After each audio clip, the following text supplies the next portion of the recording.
और देखें, नहीं और देखें।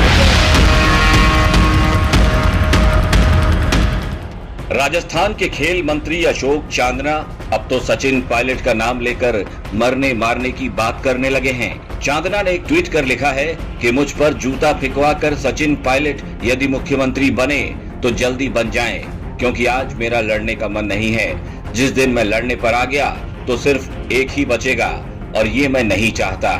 कल पुष्कर में कर्नल बैंसला के अस्थि कलश विसर्जन के दौरान मंच पर आए कांग्रेस के मंत्री अशोक चांदना की ऐसी भद्द पिटी कि अब वो मरने मारने की बात करने लगे। कल वाली घटना के बाद मंच से चांदना पहले तो अपने ही गुर्जर भाइयों को धमकाते दिखे, फिर धीरे से पतली गली पकड़कर निकल लिए। वहीं सीएम साहब के बेटे वैभव गहलोत तो भीड़ का इतना गुस्सा देखते ही भाग खड़े हुए।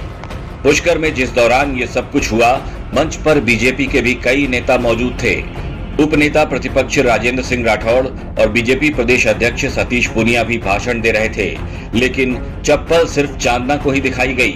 इस बात को लेकर जहां गहलोत गुट के नेता आग बबूला हो रहे थे, तो वहीं बीजेपी के नेता मन ही मन खुश हो रहे थे। मंत्री अशोक चांदना को चप्पल दिखाई गई क्योंकि ये कांग्रेस की आपस वाली लड़ाई थी, लेकिन इसमें चांदना को जवाब देने बीजेपी के नेता खुलकर सामने आ रहे हैं। उपनेता प्रतिपक्ष राजेंद्र सिंह राठौड़ ने चांदना के ट्वीट का जवाब देते हुए लिखा है कि दूसरों पर तोहमत लगाने से पहले अपने गिरबान में झांक कर देखिए, आखिर हुजूर ये हालत क्यों बनी। दूसरों की पकी हुई फसल को अगर काट कर अपने खेत पर ले जाओगे तो परिणाम ऐसे ही निकलेंगे। राठौड़ ने चांदना के पूरे मजे लिए। उन्होंने अपने दूसरे ट्वीट में लिखा कि कभी पायलट पर तोहमत, कभी राठौड़ पर। सुनो, सो जाओ, वरना राठौड़ जी आ जाएंगे, नहीं तो पायलट आ जाएंगे।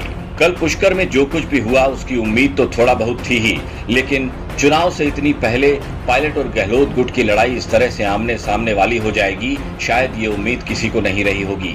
खैर, अब तो लड़ाई शुरू हो चुकी है, आप नतीजों का इंतजार कीजिए।